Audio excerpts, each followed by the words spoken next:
Hello, everyone, and welcome to the Texas Capital Bancshares, Inc. Q1 2023 earnings call. My name is Nadia, and I'll be coordinating the call today. If you would like to ask a question at the end of the presentation, please press star followed by one on your telephone keypad. I will now hand over to your host, Jocelyn Kukulka, Head of Investor Relations, to begin. Jocelyn, please go ahead. Good morning, and thank you for joining us for TCBI's first quarter 2023 earnings conference call. I'm Jocelyn Kukulka, Head of Investor Relations. Before we begin, please be aware that this call will include forward-looking statements that are based on our current expectation of future results or events. Forward-looking statements are subject to both known and unknown risks and uncertainties that could cause actual results to differ materially from these statements. Our forward-looking statements are as of the date of this call, and we do not assume any obligation to update or revise them. Statements made on this call should be considered together with the cautionary statements and other information contained in today's earnings release, our most recent annual report on Form 10-K, and subsequent filings with the SEC. We will refer to slides during today's presentation, which can be found along with the press release in the Investor Relations section of our website. Our speakers for the call today are Rob Holmes, President and CEO, and Matt Scurlock, CFO. At the conclusion of our prepared remarks, our operator will open up a Q&A session. And now I'll turn the call over to Rob for opening remarks. Thank you for joining us today. The collective actions taken over the last several years enabled the firm to enter 2023 operating from an unprecedented position of strength with sector-leading capital and liquidity. Our goal since our arrival was to build a firm characterized by the strength of its balance sheet and the breadth of its platform. A firm, quote, that is resilient through market and interest rate cycles, end quote. Our closely held belief was that doing so would enable us to confidently engage our clients when they needed us most, bringing forward a suite of solutions centered on their needs, not ours. Client and prospect engagement since the events of March 10th have been significantly and constructively heightened, with the agenda focused on their needs and what is in their best interest. We believe being in market during times of volatility is paramount. Our ability to be front-footed during this period of industry instability is in no small part grounded in the completely rebuilt liquidity risk framework installed during 2022. Our structure includes daily liquidity KRIs monitoring in normal times. Then in times of changing market conditions, relies on a defined and well-rehearsed set of governance and operating procedures to ensure we can react quickly if needed. As events began to unfold on March 9th, we were confident that our multi-year operational de-risking would ensure that we had the right data and a full real-time view into our deposit and liquidity positions. By Monday morning, our bankers were also equipped with the information necessary to proactively reach out to clients and prospects with a set of solutions meant to ensure their business operations continued seamlessly, despite financial industry turmoil. I'm incredibly proud of the response of our people and of our ability to be there for our clients at a time of great uncertainty and elevated apprehension. As I was in our markets visiting clients during the following weeks, they expressed appreciation for our proactive outreach. And in many instances, we were the first and sometimes only call they received that Monday morning. And they thanked us for the education we provided on what was transpiring in the market real time. Initial deposit flows following the weekend of March 10th were highly consistent with the assumptions in our liquidity stress testing framework. As the firm's focus has shifted over the last 2 years to emphasize businesses where clients find benefit from our broad set of solutions, we have aggressively reduced our reliance on disconnected deposit sources. They're highly credit or rate sensitive and hold highly liquid assets for what little portion remains. This effort has been well highlighted for the past 8 quarters. Overall, for the quarter, deposits excluding areas previously disclosed as targeted for reduction increased 3%, an indication of the strength of our platform and the depth of our client relationships. Non-interest-bearing deposits were down only 1%, the majority of which were related to normal business activity such as quarterly tax payments, capital expenditures, acquisitions, and quarterly distributions. We did see some activity whereby clients shifted excess operating account balances to treasuries on our platform. Additionally, non-interest-bearing operating account balances associated with the previously divested insurance premium finance entity were transitioned to their new owner. As expected, on the heels of a seasonally weak deposit quarter in Q4 due to large balances of escrow tax payments, mortgage finance non-interest-bearing deposit balances increased meaningfully as we remain focused on deepening relationships with top-tier clients in the space. In total, deposit balances were down just 3% for the quarter, a testament to both our proactive business model and the hard work of our employees who are actively calling on their clients to provide best-in-class treasury advisory services. The deposit flows we experienced in March did not require us to access brokered CD markets or to utilize any of our other available sources of contingent liquidity. We exited the quarter in the same strong position in which we entered 2023, with the balance sheet necessary to continue executing against our strategy and supporting our clients. Our proprietary account opening and onboarding solution, called Initio, has been fully implemented and delivered to the market with over 70% of all treasury onboarding processes now occurring digitally.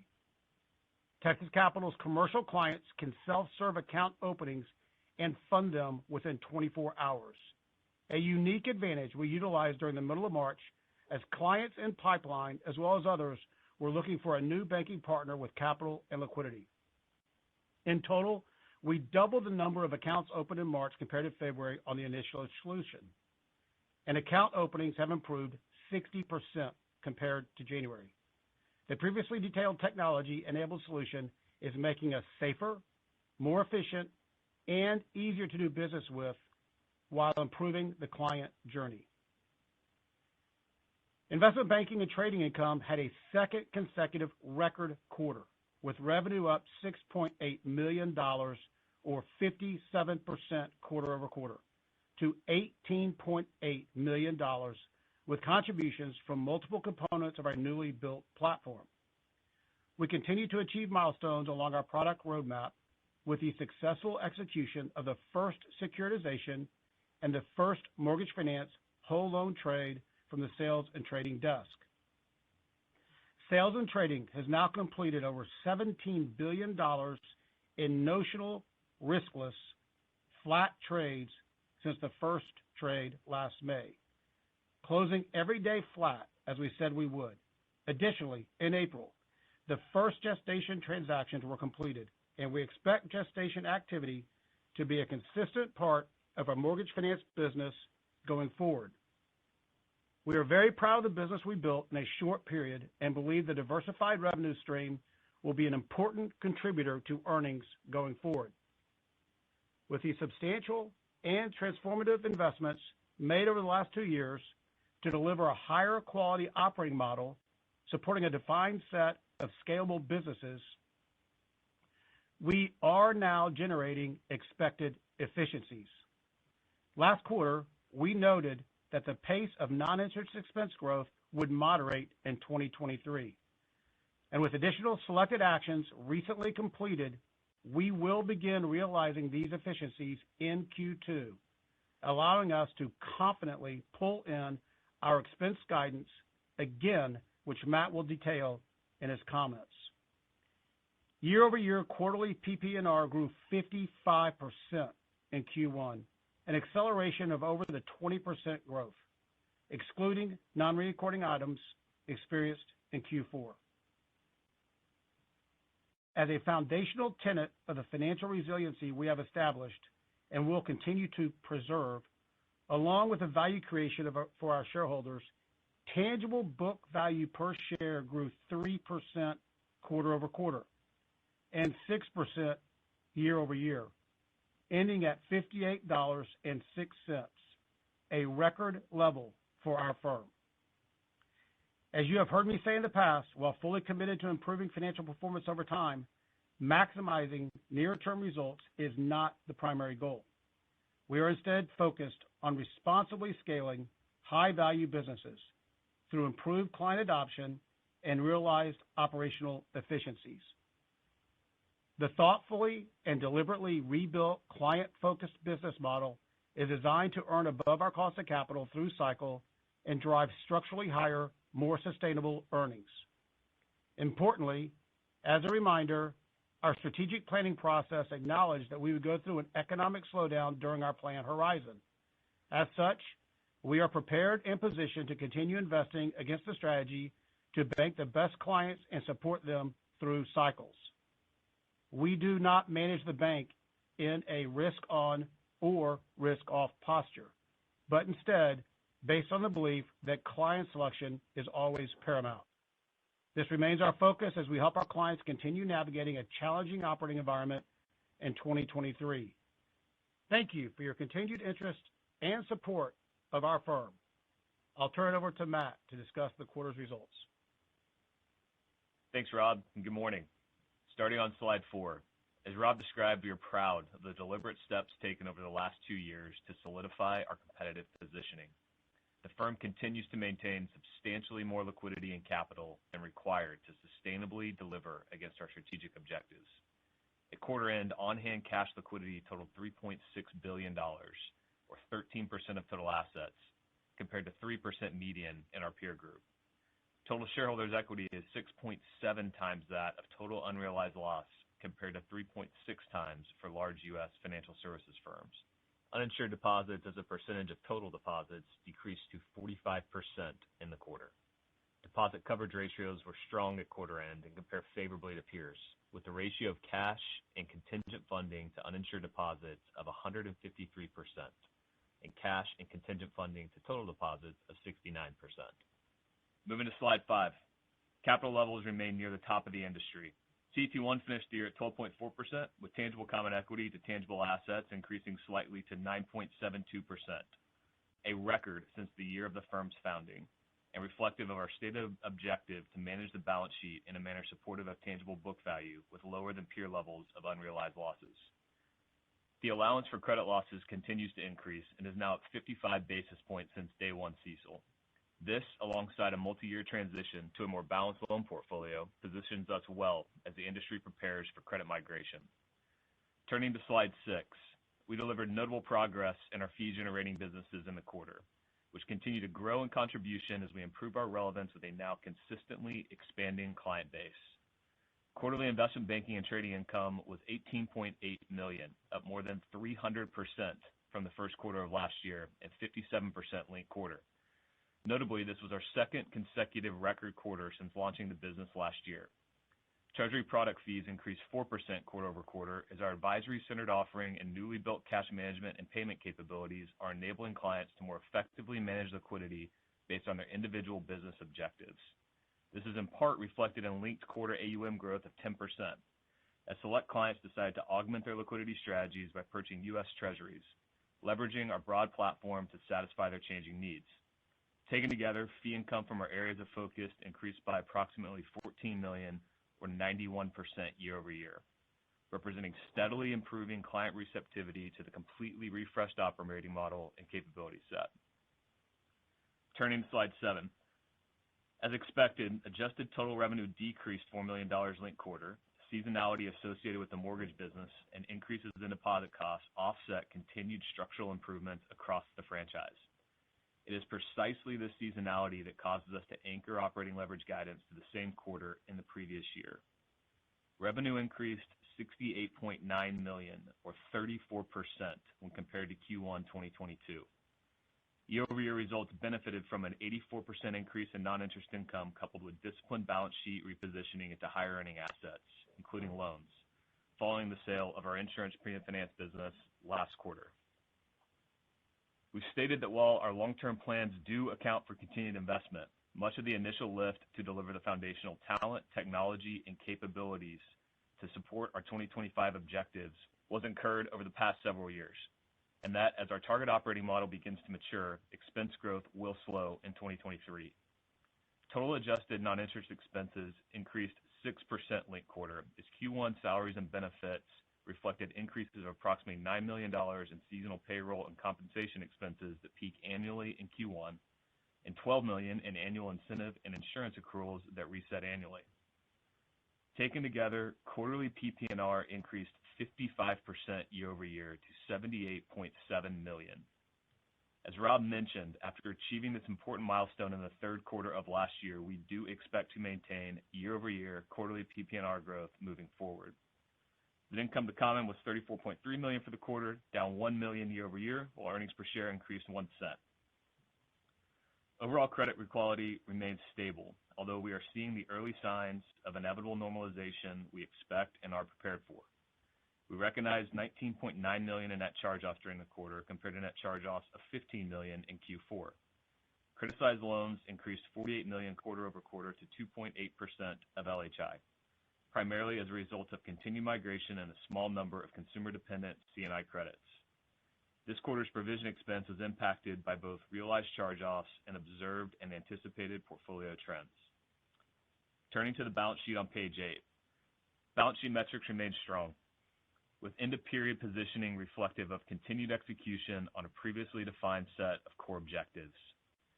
Investments in the securities portfolio of $850 million, coupled with approximately $750 million of largely Texas-based C&I-related loan growth, reduced Fed cash balances by $1.4 billion, an intended result of the repositioning of proceeds related to the insurance premium finance divestiture. The loan-to-deposit ratio rose during the quarter to 91% from 84% in the prior quarter.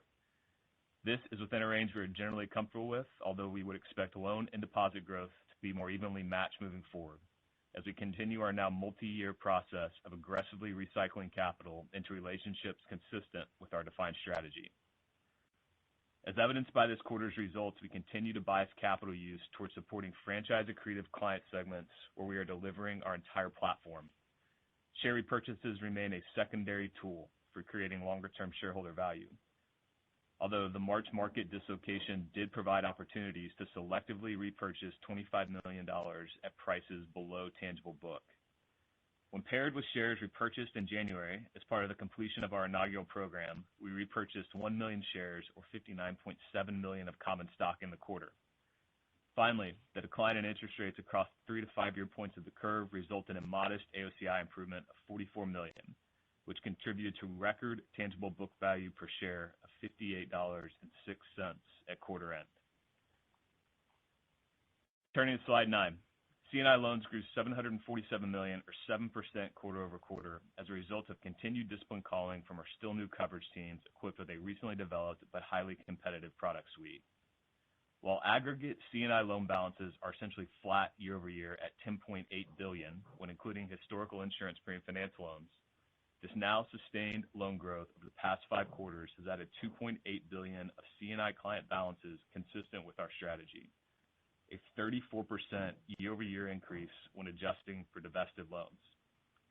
This represents a nearly 100% recycling of capital previously attributed to loan-only relationships in the insurance premium finance business into a client base that benefits from our broadening platform of available product solutions delivered within a rebuilt and enhanced client journey. Growth in the quarter, centered in our middle market and corporate verticals, continues to come primarily from new and expanded relationships, as utilization rates were constant quarter over quarter at 51%. Period-end real estate balances increased $74 million or 1% in the quarter. We continue to experience the expected but still material slowdown in payoff rates from record highs over the last few years.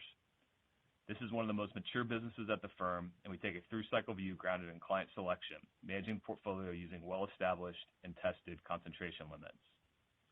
New origination volume slowed in recent quarters and remains focused on multifamily, reflecting both our deep experience in the space and observed performance through credit and interest rate cycles. Only 16% of the real estate portfolio has a maturity date in 2023, while over 50% of the portfolio matures in 25 or later. Our exposure to at-risk asset classes is limited, with office exposure of $466 million, approximately 9% of the total commercial real estate portfolio.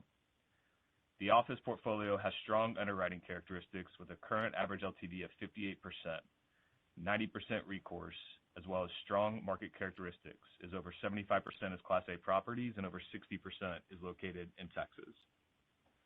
Average mortgage finance loans declined by 23% in the quarter. as broad market contraction outpaced year-end estimates from professional forecasters. As a reminder, outstanding balances in this business reflect the typical seasonality associated with home buying activity, rising in the second and third quarter and falling in the fourth and the first. Assuming the current rate outlook remains intact, expectations are for total market originations increased by 35 to 40% in the second quarter, with full year expectations still showing a decline of 25 to 30% in origination volume. Moving to slide 10. Total ending period deposits declined 3% quarter over quarter, with changes in the underlying mix reflective of both a continued funding transition in a tightening rate environment coupled with market-driven trends and predictable seasonality.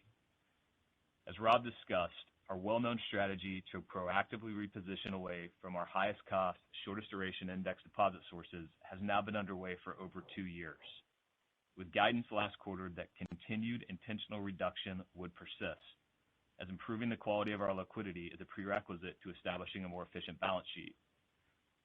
Including the $842 million, or 34% reduction experienced this quarter, we have now exited over $8.2 billion of these deposits since year-end 2020, with the period imbalances now 7% of the total deposit base, down from 32% at year-end 2020. The current client composition is now more consistent with our go-forward strategy, and we would expect near-term quarterly fluctuations to moderate. As a result of our sound current and prospective liquidity position, we also had $225 million of brokered CDs mature in the quarter without need for replacement. We maintain ample brokered capacity and will always evaluate future liquidity composition consistent with established balance sheet management priorities. Core to our strategy remains an intense focus on thoughtfully shifting our balance sheet to businesses where we believe multiple client touch points will, over time, result in higher quality funding base increasingly comprised of our clients' primary operating accounts. Non-interest-bearing deposits remained stable quarter over quarter, and proportion to total deposits increased modestly to 43% from 42% at year-end. The underlying composition did shift, however, as non-interest-bearing deposits associated with mortgage finance grew $853 million, or 24%, benefiting both from Q1 seasonal inflows and a continued enhancement of available services to this important client base. We expect average quarterly mortgage finance deposits to remain between 100 to 120% of average total mortgage finance loans through the year. These inflows were partially offset as commercial non-interest-bearing deposits declined, mainly impacted by normal business and a predictable shift into other cash management products on our platform. Overall, non-interest-bearing deposits were down only 1%, as we experienced little to no relationship movement to larger banks.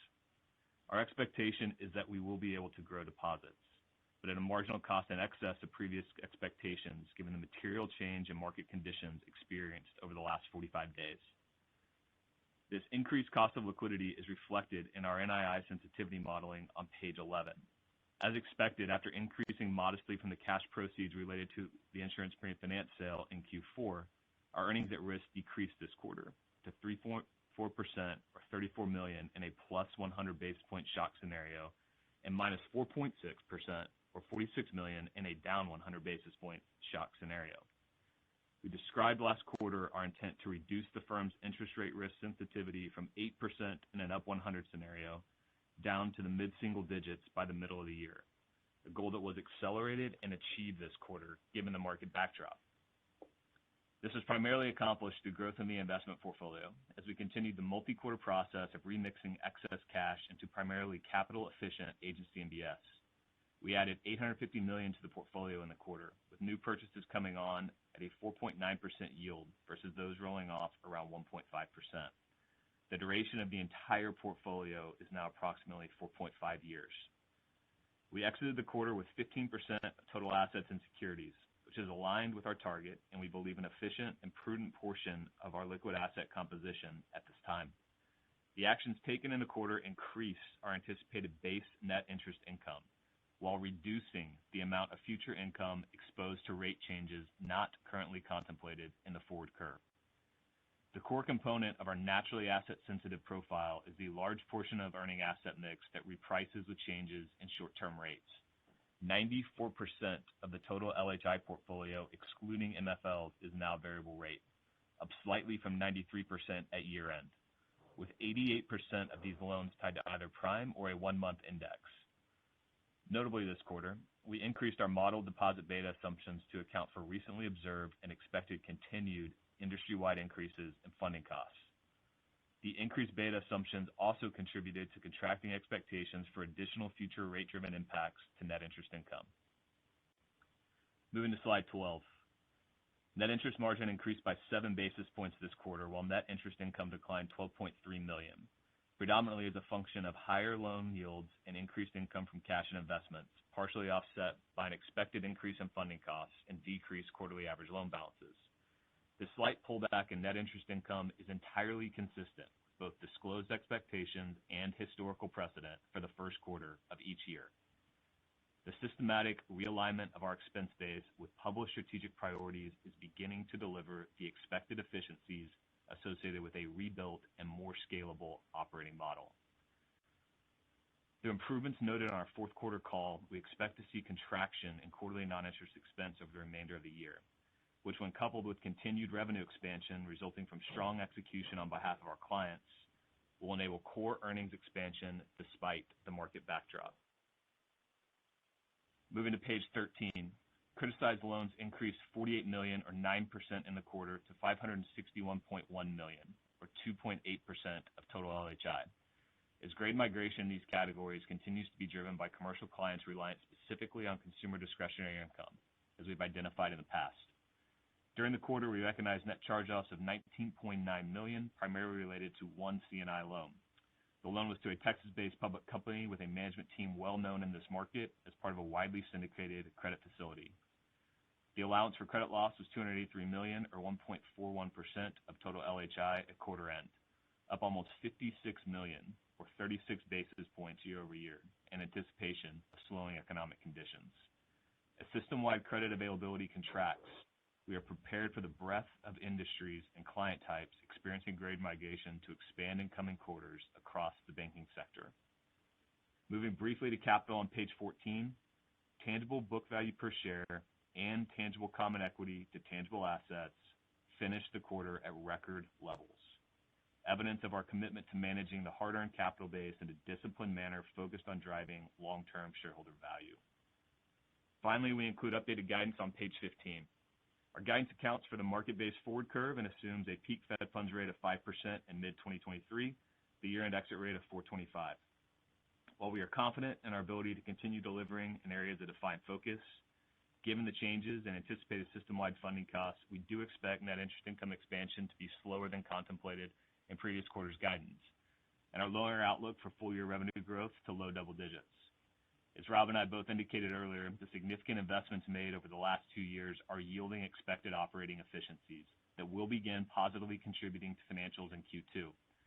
We are lowering guidance on full-year expense growth from low double digits to mid-single digits.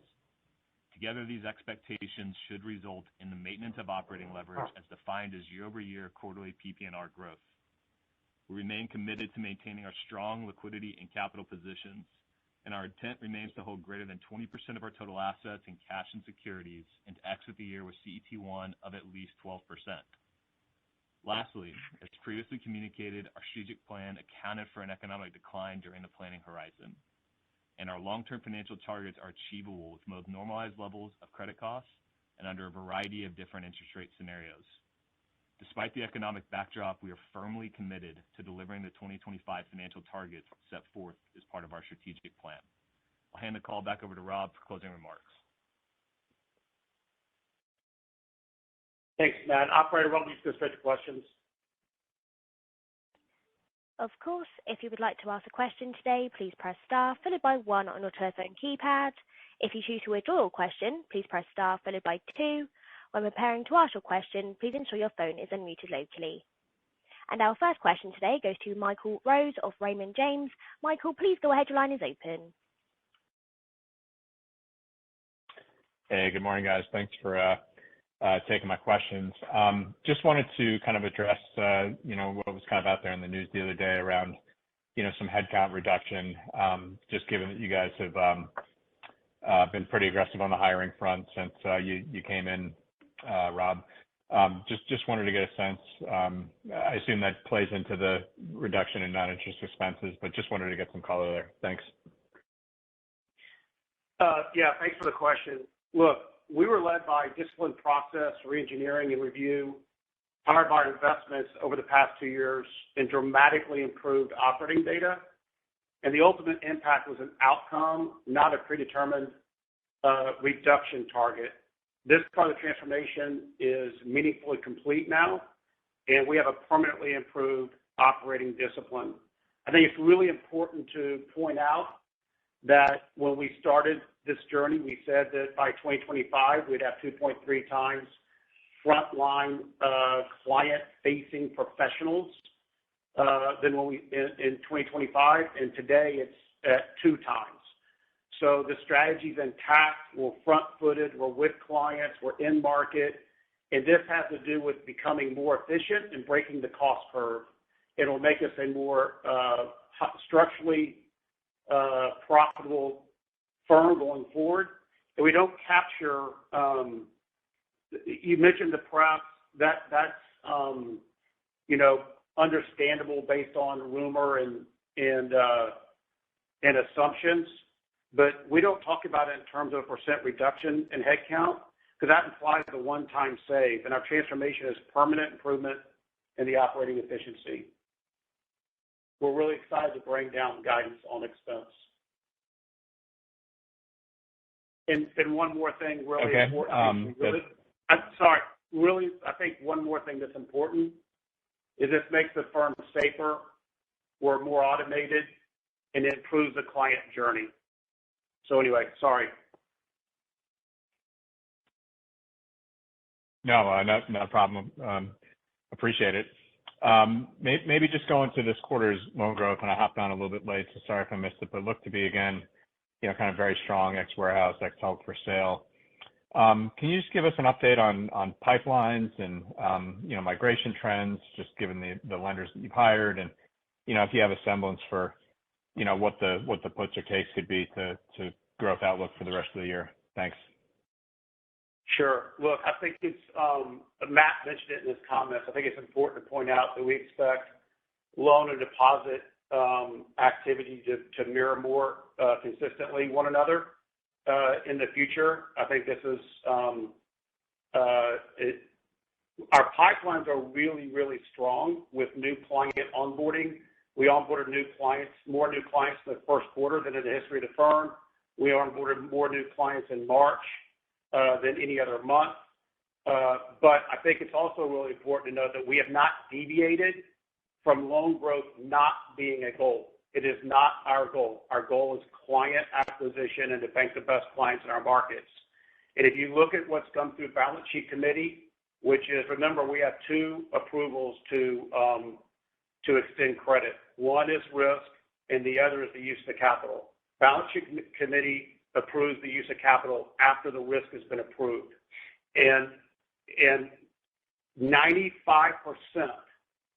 of the submissions by our bankers in balance sheet committee have been more than loan only. So our clients are taking advantage of the broader platform, which is an imperative for us to earn more than our cost of capital.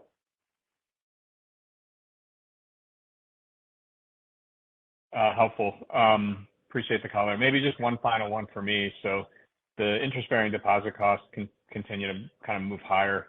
Do you think we're getting to a point, though, where, we're going to start to see that peak off? And sorry if I missed any sort of commentary, but, any sense for kind of what you'd expect for, updated betas as we move through the rest of the year, assuming the forward curve? Thanks. Yeah, Michael, I think terminal beta implies we know where the Fed's going to stop, and at this point, I don't think that we do. I think the broad deposit shifts, certainly in our base, have occurred. We wouldn't expect a continuation of that trend, but I would expect interest-bearing deposits to generally stay on the same trajectory in terms of beta until the Fed ultimately slows their trajectory.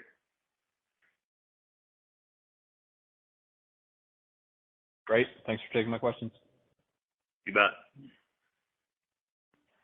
Thank you. The next question goes to Brett Rabatin of Hovde Group. Brett, please go ahead. Your line is open. Hey, good morning, guys. Thanks for the questions.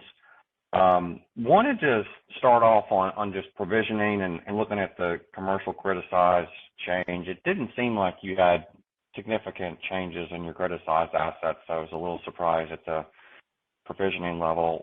Was there any change in terms of what you're waiting maybe on the CECL Moody's model, or can you walk us through a little bit more, the changes in the dynamic of the model for the provision? Thanks.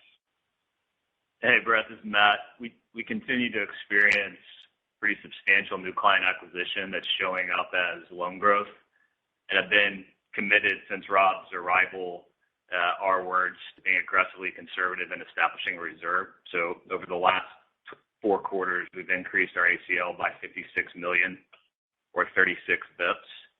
So the aggregate level as a percentage of total loans leveled off this quarter, and I think at this point we're pretty comfortable with positioning. There was a modest increase in NPAs that's worth describing.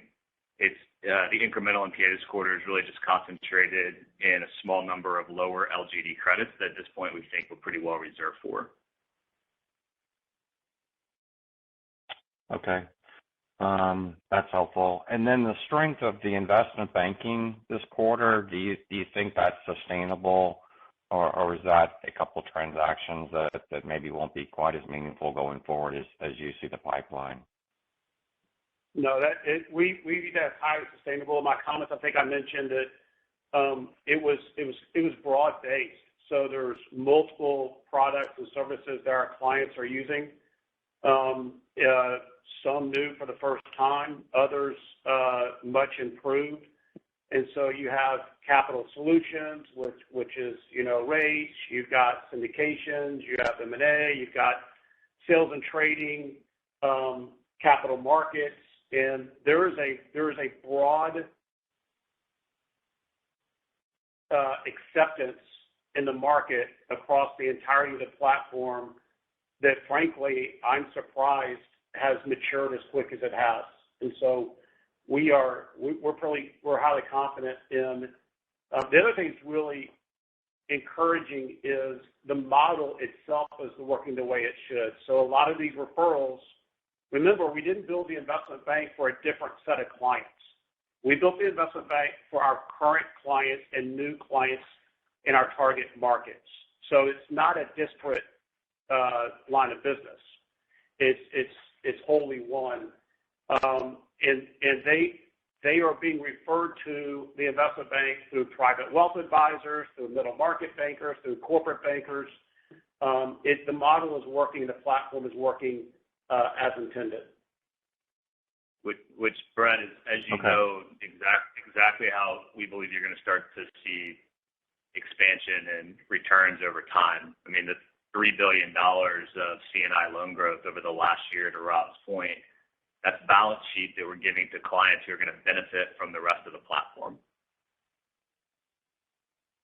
Okay, that's helpful. And if I could sneak one last one in on follow-up on the expense guidance, is the pivot to lower expense guide, is that, do you think, totally a function of just a lower revenue environment? Can you talk maybe about there could be a thesis of, hey, you take market share more proactively while others pull back from a credit availability perspective? No, I'll comment, and then I'll let Matt Go ahead, Rob. fill in with numbers. I'll comment, let Matt fill in with numbers. This is the expense guidance is due to a structurally improved operating platform, which has been not only processes being re-engineered and automation, but the entirety of the platform working together. It is totally rebuilt and fit for purpose.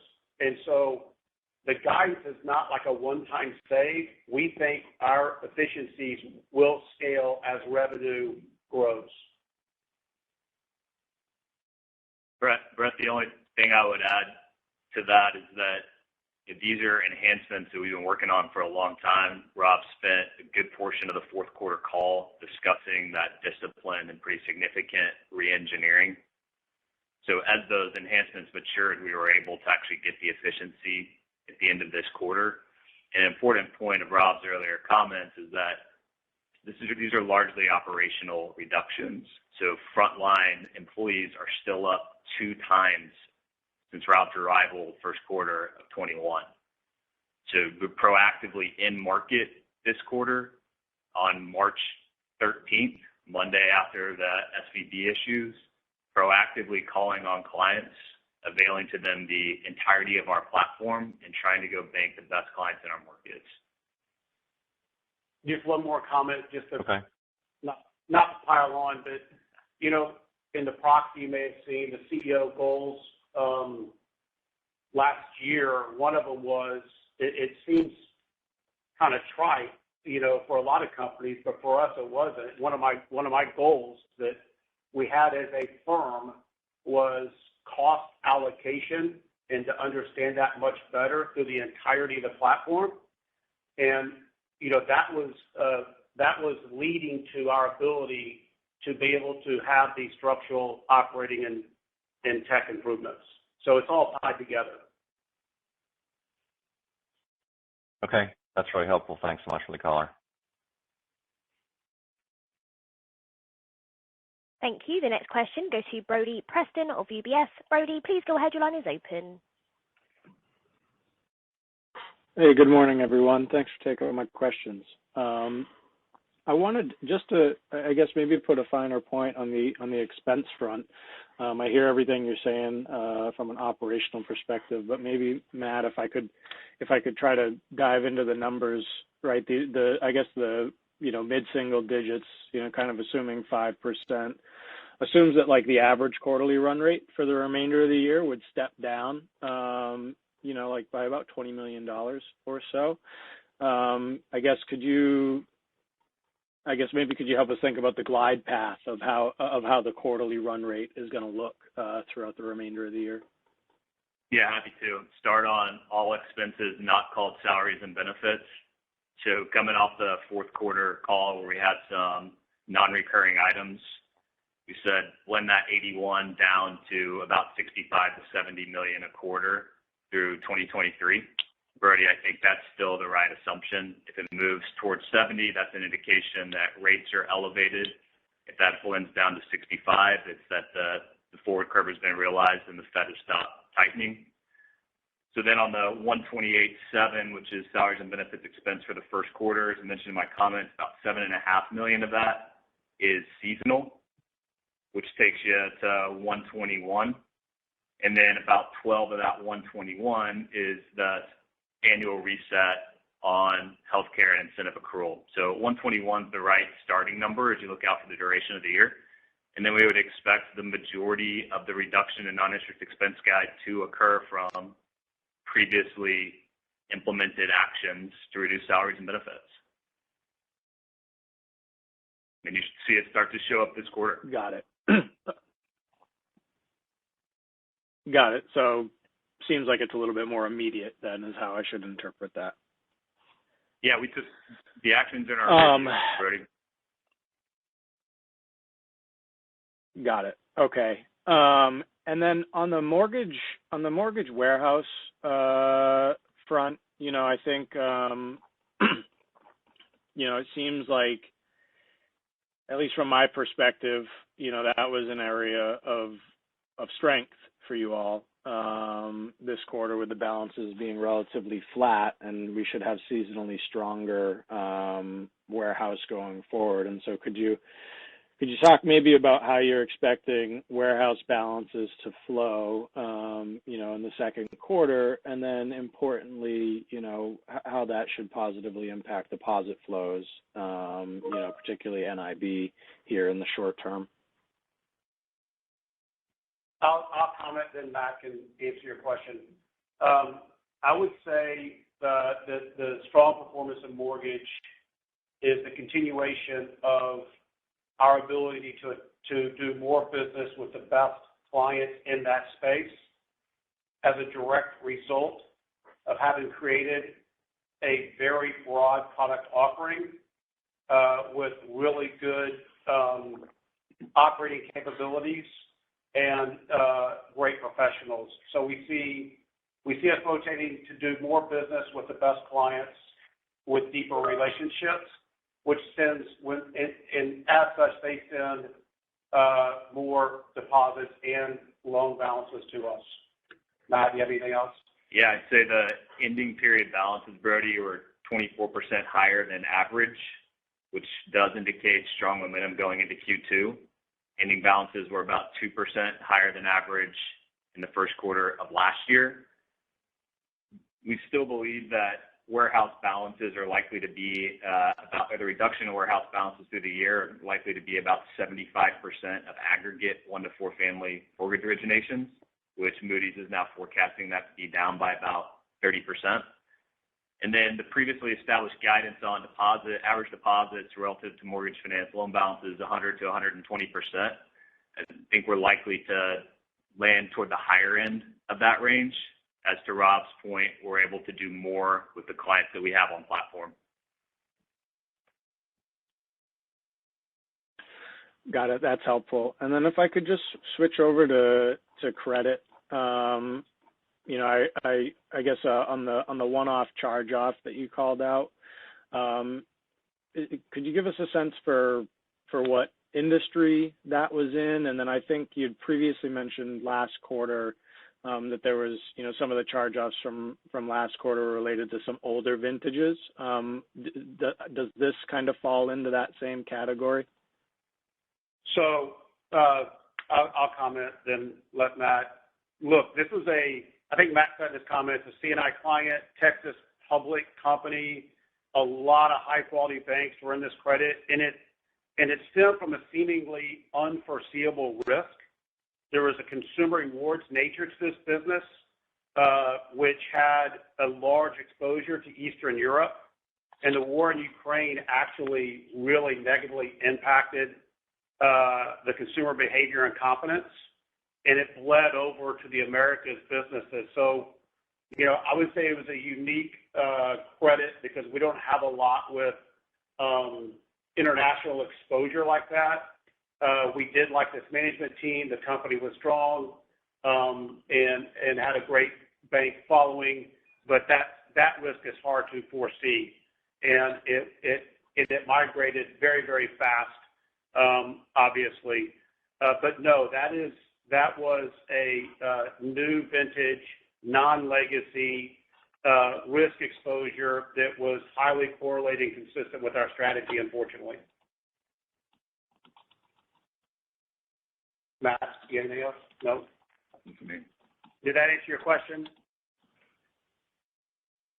Yeah, no, that's very helpful. And then just lastly, on the non-accrual balances, I noticed that the non-accruals, it's off a very low level, obviously, but I noticed the non-accruals ticked up from $48 million to looks like about $94 million. So, wanted to get a sense for what drove that, if it was related to this credit that you charged off, or if it was more related to some of the other credits that you talked about with the criticized and classified moving higher. Yeah, Bertie, not related to the credit that was charged off. It's concentrated to a small number of lower LGD credits that we at this point believe are appropriately reserved for. Got it. Okay, and then just one last one. The C&I credit that you did charge off. Did you charge off the bulk of that loan, or just wanted to get a sense for if the charge-offs would be fully behind you there? Yes, it's behind. Okay, thank you very much for taking my questions, everyone. Of course. Thank you. Awesome. Thank you very much. Thank you. The next question goes to Matt Olney of Stephens. Matt, please go ahead. Your line is open. Hey, thanks. Good morning, everybody. Wanted to dig into the revenue guidance that you guys provided, and I'm trying to separate the fees from the NII. Any color you can provide us as far as what that implies for the NII growth in 2023? Thanks. Yeah, Matt, I'm happy to take that. So I think Rob articulated really well in his comments that we are focused exclusively on banking really strong clients with a solution set that we believe increasingly enables them to address their needs, while over time enables us to earn the right return on allocated capital. And this is the exact same playbook that we've been operating from since we rolled out the strategy in September of 21. But while that playbook hasn't changed, the math on the marginal transaction has changed a little bit as the cost of capital and liquidity has increased for everybody in the industry, including us. So our view as it relates to the guidance is that is going to result in slower than previously expected loan growth and likely result in higher funding costs, which is going to drag on industry NII. So adjusting to that reality is what's caused the move down from mid-double digits year over year to low double digits. And then I'd also point out that in our guidance, we of course assume not the TCBI curve, but the market curve. And that market curve has moved down 25 to 50 basis points relative to when we announced full year guidance on our last call. And that certainly has an impact on the NII outlook. So it sounds like incrementally, Matt, from, I guess, the guide down from last quarter, it's going to be substantially all on NII and not as much on fees. Is that fair? Exactly.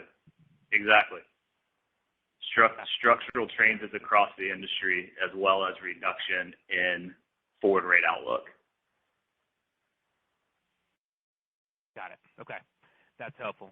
And then I guess on the interest rate sensitivity discussion, sounds like you guys made some good progress moving that a little bit lower this quarter with the securities purchases and some more swaps. Are we now where the bank wants to be, or is there still more work to be done here in the future? Yeah, as of now, we're where we want to be, Matt. So we've laid out a target to get to mid-single digits by the middle of the year. The market backdrop was conducive for us to move there a bit quicker. As an example, the receive fixed swaps we put on this quarter had a receive rate of 4.4. Same swap as of yesterday would have a receive rate of 3.89. So we took advantage of what we thought was a pretty good market opportunity and are comfortable with where we reside now in terms of earnings at risk, both in a up and down scenario. Okay. Thanks for taking my questions. You bet. Thank you. The next question goes to Brad Milsaps of Piper Sandler. Brad, please go ahead. Your line is open. Hey, good morning. Hey, Brad. Thanks for taking my questions. Matt, I was curious if you could offer maybe a little color on the decline in the yield on mortgage warehouse loans this quarter. I apologize if you addressed it earlier. I joined a little late, but I know that can bounce around based on the deposit relationship as well. But it looked like it was down a little more than 50 basis points linked quarter. So just curious if you had any additional color there on maybe the reasons and maybe the trajectory going forward. No, yeah, appreciate the question, Brad. So as you know, the mortgage loans do have similar repricing and beta characteristics to the rest of the LHI portfolio, but there is a relatively static portion of the mortgage finance deposits that receive payment through yield. So as the warehouse balances come down and the deposit levels stay stagnant, you'll see a compression on the printed mortgage warehouse yields. As you move into the second quarter and those loan balances expand seasonally, you'll see some of that pressure abate. It'll be a more logical representation for you.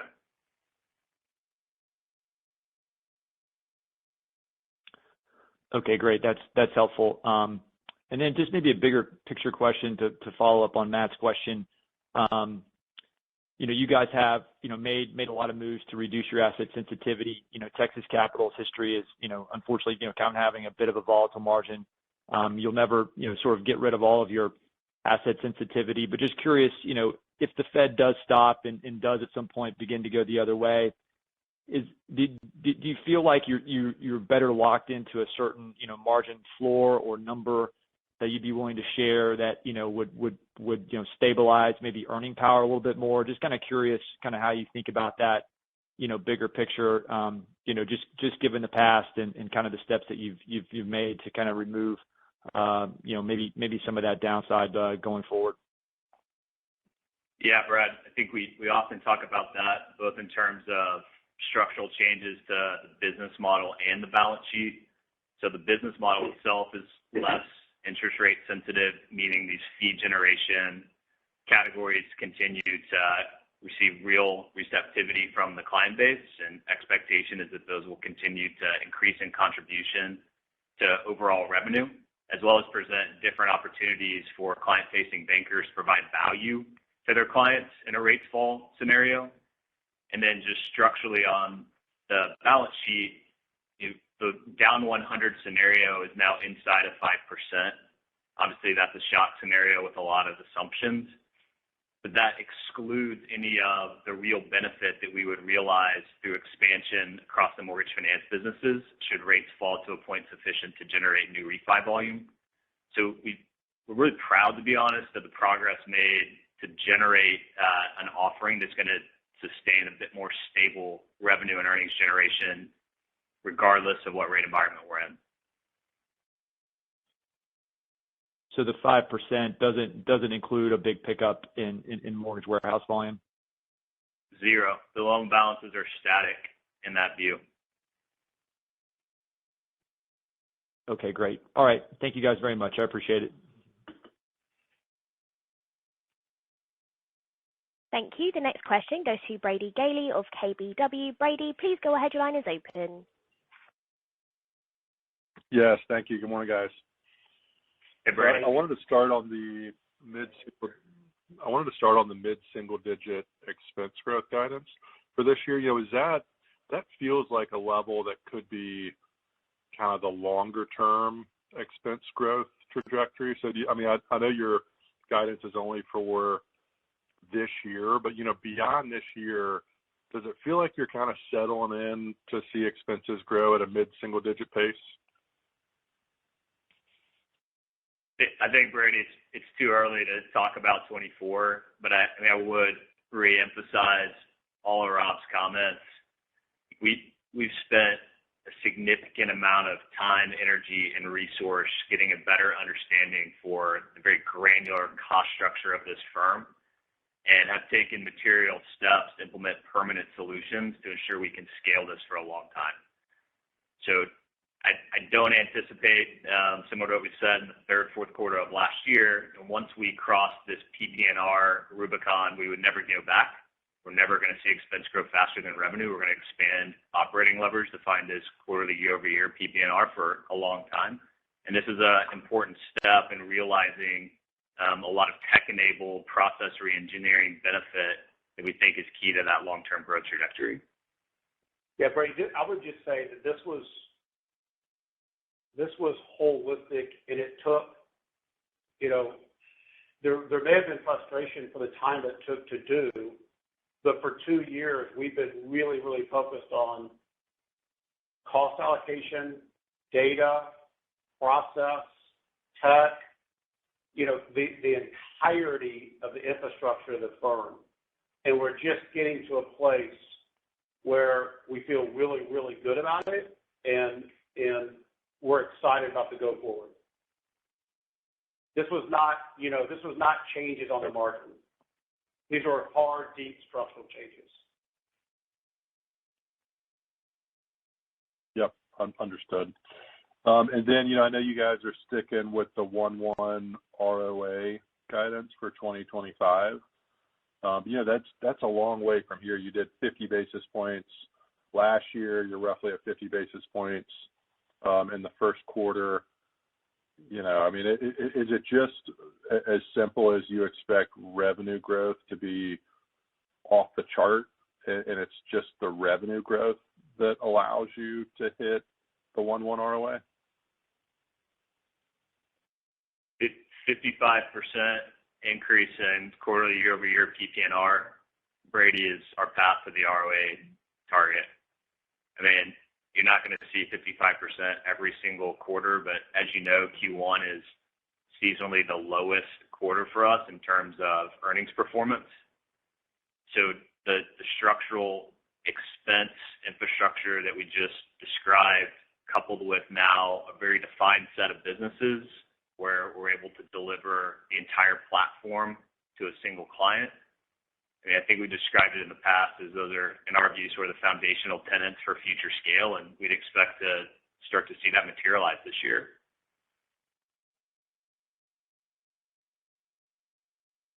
All right. And then finally for me, just bigger picture on credit quality.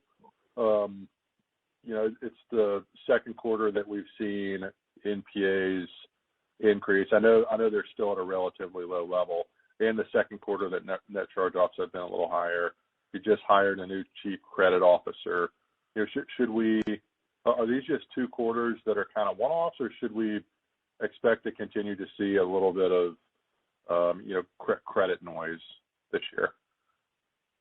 I would say we reaffirm our guidance on credit costs through cycle, and we feel really, really good about the portfolio from real estate all the way through C&I. Matt, anything else? No, I think that's exactly the way to think about it, Brady. I think we've talked before that good range for 23 provision expense is likely 45 to 50 basis points of average LHI. I think that's still a good way to view it. I think importantly, we've not been chasing loan growth to expand the balance sheet. We've been a recipient of high quality Texas-based loan growth primarily because we have a lot of highly qualified bankers presenting a great platform that we think is differentiated into the market. So new client acquisition for us has been on target, and we expect it to match up with our long-term views on credit performance. And lastly, there is one dynamic that is at work. Remember, we had a premium finance business with very, very, very little loss history. And as you rotate and recycle all that capital into C&I, which is much better, higher returning, structurally, better business, you're going to have increased provision. That doesn't mean, losses, but you are going to have provision increase. Yeah, that's a good point.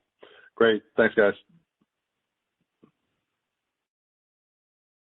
Thank you. And our final question today goes to Brandon King of Truist Securities. Brandon, please go ahead. Your line is open. Hey, good morning. Morning. Hey, Brandon. So I just had a question on the non-mortgage DDAs, and understand the decline was, clients still mix shifting into higher interest-bearing accounts. But I'm curious, kind of what's your outlook there? Do you think we see more stabilization going forward in those balances? Yes. I think that the operating deposits held up pretty well. So there was select instances of excess non-interest-bearing not being used to meet seasonal payments, moving elsewhere on the platform, which is fine. I think Rob described it in his commentary that we approach the market with a set of solutions that's there for them, not based on a list of requests, based on our own priority. So we're happy to avail our clients of different solutions on the platform. I think that the moves that were going to be made in Q1, if any, that resulted from just banking industry turmoil have likely occurred. And as Rob mentioned in his comments, we added a record number of new clients on the Treasury platform in March, and our near-term pipelines are up. So feel good about the prospects there longer term, Brandon. Okay. And just intra-quarter, as far as those outflows, were they a mix shift? Was it kind of consistent through the quarter, or did it accelerate kind of towards the end of the quarter given all the turmoil? We saw no acceleration. So the behavior was generally consistent with our expectation. So I think you're aware, our liquidity framework is pretty similar to what you find in a money center bank as you think about process modeling or procedures. So we describe deposit values based on stress 30-day or 12-month outflow rates, similar to what you would find in LCR-like framework, and then we manage the balance sheet every day in compliance with those thresholds. So the fact that we let the brokered CDs roll off, we maintain normal levels of wholesale borrowing, which I want to come back to in a second. And then perhaps most importantly, we're actively calling on clients and prospects. I think helps reinforce the view that things behaved as anticipated. The FHLB is an important constituent for us. We have a long history of having outstanding FHLB or short-term borrowing levels equal to about a third of end-of-period warehouse balances. This quarter, we added $750 million in the last few days of the quarter. We had no idea about the health of other banks and wanted to ensure that we had adequate on-hand liquidity to meet what could have been exceptionally high levels of mortgage finance, period end mortgage finance inflows. We had a bit of a pickup. It certainly wasn't as large as it could have been. And that $750 million was out the door by Monday. So you can see that in our average short-term borrowing levels in the earnings release. There's really no movement. It's just that period end at about 750 to absorb potential pickup in warehouse volumes.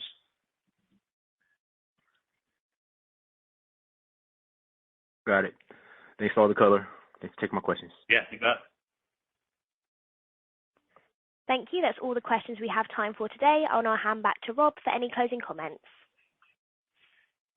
Thanks, everybody, for your interest in the firm and the thoughtful questions. We're really, really excited about the platform that we built and the process going forward, and look forward to continued conversations. Thank you for your time. Thank you. This now concludes today's call. Thank you so much for joining. You may now disconnect your lines.